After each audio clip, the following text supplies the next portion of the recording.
South ఇండియాలోని అతి తక్కువ ధరలకి రత్నాలనందించే ఏకైక సంస్థ 6JVR.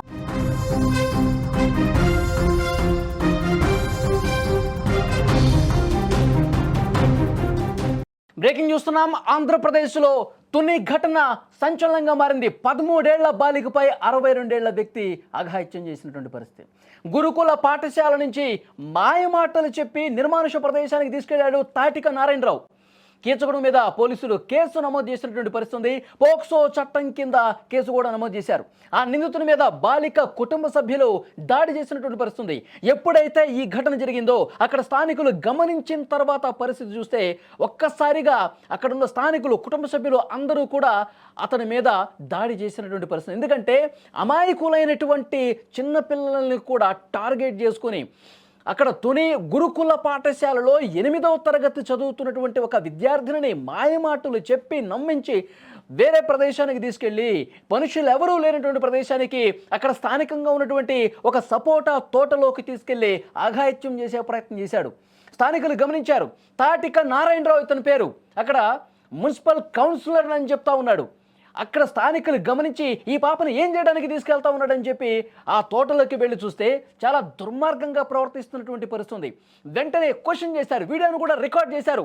నీకు ఇంత వయసు వచ్చింది, 60 సంవత్సరాల పైగా వయసు ఉంది, ఆ పాపకి నువ్వు తాత లాంటి వ్యక్తివి, ఇంత దుర్మార్గంగా ఎట్లా ప్రవర్తిస్తావు, కామంతో కళ్ళు మూసుకుపోయాయా వెధవ అంటూ ఆయన్ని చాలా తిట్టినటువంటి పరిస్థితి. కానీ ఆ వీడియో చూస్తే ఒక్కసారి మీకు కూడా అర్థమవుతుంది, బెదిరించే పరిస్థితికి వచ్చాడు. నేను మున్సిపల్ కౌన్సిలర్ని అయితే ఏంటి, ఆమెని తీసుకొచ్చే క్రమంలో కూడా మూత్ర విసర్జన కోసం అని చెప్తే నేను తీసుకొచ్చాను, నాదేం తప్పు అని చెప్పి బెదిరిస్తూ ఉన్నాడు. చేసిందే తప్పు, కామంతో కళ్ళు మూసుకుపోయి పిచ్చి చేష్టలు చేస్తూ ఇంత దుర్మార్గంగా ప్రవర్తించినటువంటి ఆ వ్యక్తి అసలు ఆ వీడియో చూడండి, ఒక్కసారి ఏమన్నాడు చూడండి. మీరు ఎవరు? నేను మున్సిపాలిటీ కౌన్సిల్. నేను ఎక్కడ? Municipality council. నేను మున్సిపాలిటీ కౌన్సిలర్. ఇలా తీసుకొచ్చి తోటలో తీసుకొచ్చి కూడా మీరు ఎవరు?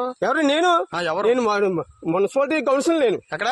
Municipality council. నేను మున్సిపాలిటీ కౌన్సిలర్. ఇలా తీసుకొచ్చి తోటలో తీసుకొచ్చి కూడా మీరు ఎవరు?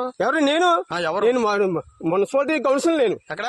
సో ఇంత వయసు వచ్చినటువంటి ఈ దుర్మార్గుడు ఇంకా ఎంతమంది బాలికల్ని, ఎంతమంది చిన్నపిల్లల్ని ఇంత దారుణంగా మిస్బిహేవ్ చేశాడని చెప్పి పెద్ద ఎత్తున చర్చ జరుగుతుంది.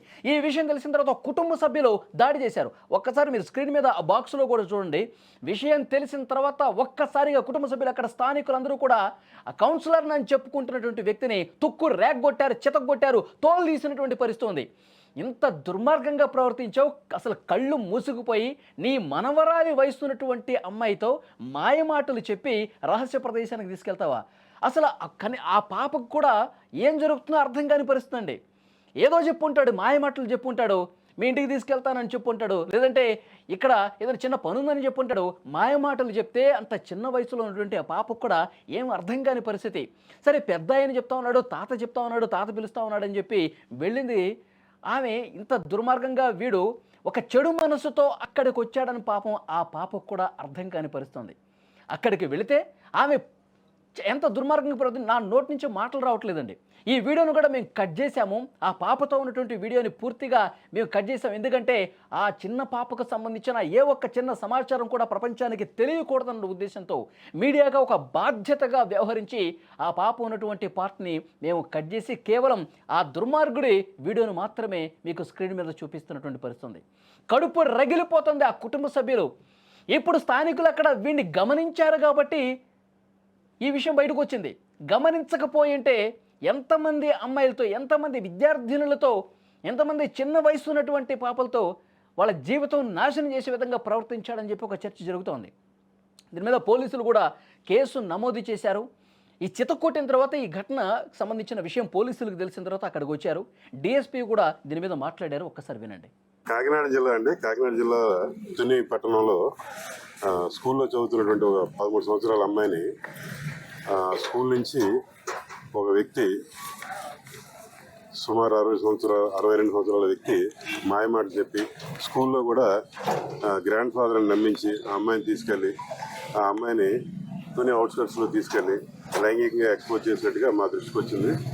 వచ్చిన వెంటనే అమ్మాయిని ఎగ్జామ్ చేసి అలాగే అమ్మాయి తల్లిని వారిని రప్పించి కేసు నమోదు చేయడం జరిగిందండి పోక్సో చట్టం కింద. పోక్సో చట్టం కింద కూడా ఏవైతే సెక్షన్లు ఉన్నాయో కఠినమైన సెక్షన్ అన్నమాట. ఎందుకంటే అమ్మాయిని ఎవరైనా మైనర్ అమ్మాయిని స్కూల్ నుంచి తీసుకుని వెళ్తే ఆటోమేటిక్ కిడ్నాప్ వస్తుందండి. ఈ ఘటనకు సంబంధించి మరింత ఇన్ఫర్మేషన్ తెలుసుకునే ప్రయత్నం చేద్దాం. లైవ్లో జాయిన్ అయ్యారు మా ప్రతినిధి శ్రీను. ఈ కౌన్సిలర్ అని చెప్పుకుంటున్నటువంటి ఈ వ్యక్తి మనకి రాజకీయాలతో సంబంధం లేదు, వాళ్ళ ఏ పార్టీ అయినా కావచ్చు, ఏ వ్యక్తి అయినా కావచ్చు, కానీ చాలా దుర్మార్గంగా ప్రవర్తించాడు. చాలామంది అమ్మాయిల జీవితాలని నాశనం చేస్తూ ఉన్నాడు. కామంతో కళ్ళు మూసుకుపోయినటువంటి ఒక చిత్తకార్తె కుక్కలాగా బిహేవ్ చేసినటువంటి పరిస్థితి ఉంది. అక్కడ స్థానికులు ఏం చెప్తున్నారు? ఈ తాటిక నారాయణరావు అనేటువంటి ఈ వ్యక్తి గురించి ఎలాంటి సమాచారం ఉంది? అతని మీద దాడి చేసిన దృశ్యాలు కూడా మనం చూస్తూ ఉన్నాం. ఏం చెప్తున్నారు అక్కడ వాళ్ళు? అయితే నమస్తే. దీనికి సంబంధించి ఇక్కడ ఈ రోజు ఏదైతే జరిగిందో ఈ ఘటనకి సంబంధించి ప్రత్యేకించి 62 ఏళ్ల ఒక ముసలాయన ఈ ఈ ఘాతకానికి పాల్పడ్డాడంటే ఇక్కడ చాలా విఘాతానికి దారి తీసిందని చెప్పుకోవచ్చు. ఇక్కడ స్థానిక ప్రజలందరూ కూడా ఇది ఏం పని అని కూడా చెప్తున్నటువంటి పరిస్థితి. ఆయన్ని ఇక్కడ స్థానిక పోలీస్ స్టేషన్ తీసుకెళ్లడం జరిగింది. అయితే దానికి సంబంధించి ఇక్కడ అందరూ కూడా ఉదయం నుంచి కూడా పోలీసు చుట్టుపక్కల ఉన్న పోలీసు ఏదైతే ఉందో 3 మండలాల పోలీసులు అలాగే పెద్దాపురం డిఎస్పీ కూడా రావడం జరిగింది. దీని మీద ప్రెస్ మీట్ ఇవ్వడం జరిగింది. అతనిపై చట్టపరంగా పోక్సో చట్టం కింద కేసు నమోదు చేశామని చెప్పడం జరుగుతుంది. అయితే ఇక్కడ ఉన్న స్థానికులు అయితే చాలా బాధాకరమైన విషయం ఇది. ఇంత చిన్న వయసులో 8వ తరగతి చదువుతున్న పాప 13 ఏళ్ల పాపని ఏదైతే పాపని ఒక్కసారి కాదు 2-3 సార్లు తీసుకెళ్లినట్టుగా ఇక్కడ సమాచారం అయితే తెలుసుకున్నారు. దానికి సంబంధించి ఏదైతే ఒక తోటలోకి నిర్మానుష్యంగా ఉన్నటువంటి తోట ఇక్కడ నుంచి 15 కిలోమీటర్లు సుమారుగా ఒక 10 కిలోమీటర్ల దూరంలో ఉన్నటువంటి తోట, ఆ తోటలోకి తీసుకువెళ్లి ఏదైతే సపోటో తోటలో నేను మీ తాతని అని చెప్పుకొని అంత సిగ్గుచేటు ఇలాంటి పరిస్థితి దిగజారడం చాలా దరిద్రంగా ఉంది అని చెప్పేసి కూడా ఇక్కడ స్థానిక ప్రజలు అయితే ఎవరైతే ఉన్నారో వాళ్ళందరూ కూడా ఒప్పుకోవడం శ్రీను, పాఠశాలకు సంబంధించినటువంటి టీచర్ల మీద, యాజమాన్యం మీద కూడా స్థానికులు ఆగ్రహం వ్యక్తం చేస్తా ఉన్నారు. ఎవరైనా ఒక పాపని ఇంటికి తీసుకెళ్ళటానికి వచ్చినప్పుడు అసలు వారు ఎవరు, కుటుంబ సభ్యుడా కాదా, ఏ పని మీద తీసుకెళ్తా ఉన్నాడు, కనీసం పర్యవేక్షణ లేదా? అక్కడ టీచర్స్ ఏం చెప్తా ఉన్నారు? ఇక్కడ ఉన్న పరిస్థితి ఏంటంటే ఎవరైతే ఇక్కడ హాస్టల్లో ఎవరైతే పాపని జాయిన్ చేశారో వాళ్ళకి సంబంధించి ఒక గార్డియన్ కానీ లేదంటే ఇక్కడ తల్లిదండ్రులు కానీ ఒక లెటర్ పూర్వకంగా కానీ లేదంటే డైరెక్ట్ గా వచ్చి తీసుకెళ్తేనే కానీ పాపని ఇవ్వని పరిస్థితులు అయితే ఇక్కడ ఉన్నాయి. ప్రతి వారానికి శనివారం కానీ ఆదివారం కానీ అయితే మీకు ఒక రోజు అంటూ కేటాయిస్తూ ఉంటారు హాస్టల్లో. అదే రోజు వెళ్ళడం, వాళ్ళ పాపను చూసుకోవడం, మళ్ళీ అక్కడే లోపల పంపించడం జరుగుతుంది. అలాంటిది అటువంటి ఏ సంబంధం లేనటువంటి వ్యక్తి నేను వాళ్ళ తాతని అని చెప్పుకుని లోపలికి వెళ్ళి అదే 2-3 సార్లు తీసుకురావడం అంటే చాలా ఇక్కడ ఎంత లోపం. వీళ్ళు ఏదైతే ఉపాధ్యాయులు అలాగే వార్డెన్ ఉన్నారో వాళ్ళలో చాలా లోపం కనిపిస్తుందని ఇక్కడ స్థానికులందరూ కూడా చాలా బాధాకరంగా ఇచ్చేస్తున్నారు. అంటే ఇలాంటి పరిస్థితులు ఇక్కడైనా ఇంకెక్కడైనా జరుగుతున్నాయి హాస్టల్లో అనే పరిస్థితి కూడా ఇక్కడ నెలకొంది. అలాంటి వాళ్ళని ఎలా చేస్తారు లోపలికి? మేము వస్తేనే మాకు పాపను చూపించరు, 10 ప్రశ్నలు వేస్తారు, మమ్మల్ని దూరంగా ఉండమంటారు. అలాంటిది ఎవరో తెలియని ఒక వ్యక్తి వచ్చి లోపలికి వచ్చి ఒక అమ్మాయిని ఎవరైతే ఉన్నారో అమ్మాయిని నేను తాతనని చెప్పి తీసుకుని వెళ్తుంటే అక్కడ లోపల ఉన్న సిబ్బంది వీళ్ళకి ఏదైనా సహాయం చేయకుండా అంత పని జరగదని కూడా ఇక్కడ స్థానికులు వాపోతున్నారు. నాకు కూడా వస్తుంది శ్రీను, అంటే టీచర్స్ కావచ్చు, అందులో ఉన్న పనిచేసే వాళ్ళు ఈ కౌన్సిలర్ అని చెప్పుకునే ఈ నారాయణరావుకి ఏమైనా లొంగిపోయిన పరిస్థితి ఉందా? ఏమన్నా కుమ్మక్కైపోయి అతనికి ఏమన్నా సహకరిస్తున్న పరిస్థితి ఉందా? పోలీసులు ఏం చెప్తా ఉన్నారు? ఎస్ అయితే పోలీసులు అయితే దర్యాప్తు చేస్తున్నారు. పోలీసులు అయితే ప్రత్యేకంగా కేసులుగా కూడా ఆయన మీద నమోదు చేయడం జరిగింది. దీనికి సంబంధించి లోపల ఎవరొకరు సహాయం అయితే లేకుండా ఈయన బయటకు తీసుకెళ్లే ప్రసక్తే లేదని చెప్పేసి కూడా ఇక్కడ స్థానికులందరూ కూడా చెప్తున్నారు. ఏదైనా ఒక వార్డెన్ గానీ లేకపోతే ఇక్కడ గేట్ మ్యాన్ గానీ ఏదైనా టీచర్స్ ద్వారా కానీ లోపల నుంచి బయటకు తీసుకొచ్చే యోచన చేస్తున్నాడు. ఆయన తీసుకొచ్చి లోపలికి తీసుకురావడం మళ్ళీ తీసుకెళ్లడం కూడా జరుగుతుందని కూడా ఇక్కడ స్థానికులు చెప్తున్న పరిస్థితి అయితే నెలకొంది. శ్రీను, ఇప్పుడు ఒక పాప విషయంలోనే ఈ విధంగా ఏమన్నా జరిగిందా, లేదంటే గతంలో కూడా అలాంటి పరిస్థితి ఉందా? గతంలో చాలా మంది విద్యార్థులతో, చాలా మంది అమ్మాయిలతో ఈ విధంగా మిస్బిహేవ్ చేసినటువంటి పరిస్థితి ఉందా?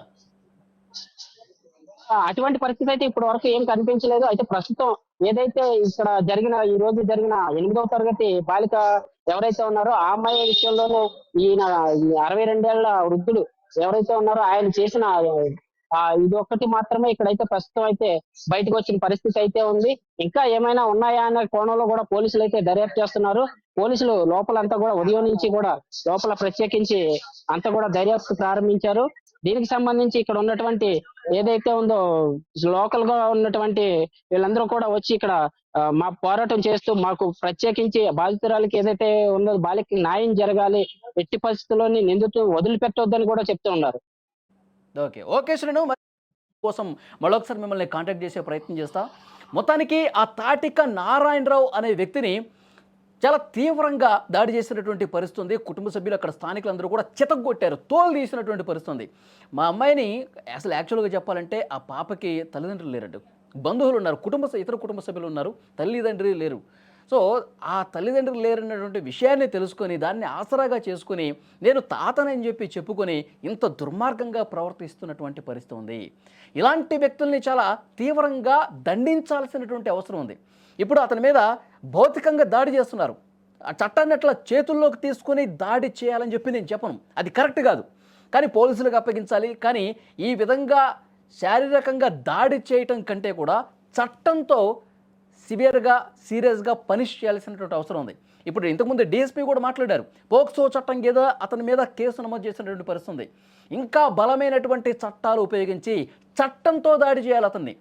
బలమైనటువంటి చట్టాన్ని ఉపయోగించి మళ్ళీ జీవితంలో ఇలాంటి తప్పు చేయకుండా ఉండే విధంగా ఎలాంటి శిక్ష వేయాలో అలా శిక్షించాల్సినటువంటి అవసరం ఉంది. ఇప్పుడు అతనికి బెయిల్ కూడా రాదు. కొన్ని సంవత్సరాల పాటు జైల్లో మగ్గితే ఆడపిల్లల విషయంలో ఎలా ఉండాలి, ఆడపిల్లల్లో అసలు విషయంలో మిస్బిహేవ్ చేయకుండా ఉండాల్సింది కదా అని చెప్పి ఒక పశ్చాత్తాపం రావాల్సినటువంటి అవసరం ఉంది. ఇంత దుర్మార్గంగాన నిర్మానుష ప్రదేశానికి తీసుకెళ్ళిపోయి అంత దారుణంగా ప్రవర్తిస్తుంటే స్థానికులు గమనించి వెంబడించి వెనకాలకి వెళ్ళి చూస్తే విషయం మొత్తం బయటపడిందండి. ఎవరికంటా కనపడకపోతే గతంలో 3-4 సార్లు తీసుకెళ్ళాడంటే అట్లాగే అసలు ఎవరు చూడకుండా పోయింటే ఇదే విధంగా చేసుకుంటూ పోయేవాడు కదా. నాకేముందిలే అడ్డు, నన్ను ఎవడు క్వశ్చన్ చేస్తాడులే, కౌన్సిలర్ కదా అంటే రాజకీయాల మాటున ఎంత దుర్మార్గంగా ప్రవర్తించినా అడిగే నాథుడు లేడు, నన్ను క్వశ్చన్ చేసేవాడు ఎవడు లేడని చెప్పి ఆ ధైర్యంతో ఇంత దిక్కుమాలిన పనులు చేస్తున్నటువంటి పరిస్థితి. ఇలాంటి వెధవల్ని చాలా అంటే చాలా కఠినంగా శిక్షించాల్సిన అవసరం ఉంది. సమాజంలో బయట ఎక్కడా కూడా తిరగకుండా చేయాల్సినటువంటి అవసరం ఉంది. ఇలాంటి ముసలి నక్కల్ని, కామాంధుల్ని కఠినంగా శిక్షిస్తేనే, ఇలాంటి దుర్మార్గుల్ని కఠినంగా శిక్షిస్తేనే వేరే వాడు అలాంటి ఆలోచన చేయాలన్నా కానీ భయపడే పరిస్థితి ఉంటుంది. ఈ వీడియో చూస్తున్న ప్రతి ఒక్కరూ స్పందించండి. తునిలో జరిగినటువంటి ఈ ఘటనని ఏ విధంగా చూస్తున్నారు? ఇలాంటి నీచులకు ఎలాంటి శిక్ష వేస్తే కరెక్ట్ అని చెప్పి మీరు భావిస్తున్నారు? అసలు వీడు మనవరాలి వయసు అండి, 62 సంవత్సరాలు ఎక్కడ, 13-12 సంవత్సరాల వయసు ఎక్కడ? ఇలాంటి దుర్మార్గులు మనవరాలు వయసు ఉన్నటువంటి అమ్మాయితో ఇంత మిస్బిహేవ్ చేయాల్సినటువంటి పరిస్థితి ఎందుకు వచ్చింది? వాడి ఆలోచన విధానం ఏ విధంగా ఉందో మనకు అర్థమవుతుంది. సమాజంలో ఇలాంటివి జరగకుండా ఉండాలంటే ఎంత కఠినంగా ఉండాలన్నది కూడా మీరు రియాక్ట్ అవ్వండి, కామెంట్ రూపంలో తప్పకుండా చెప్పండి.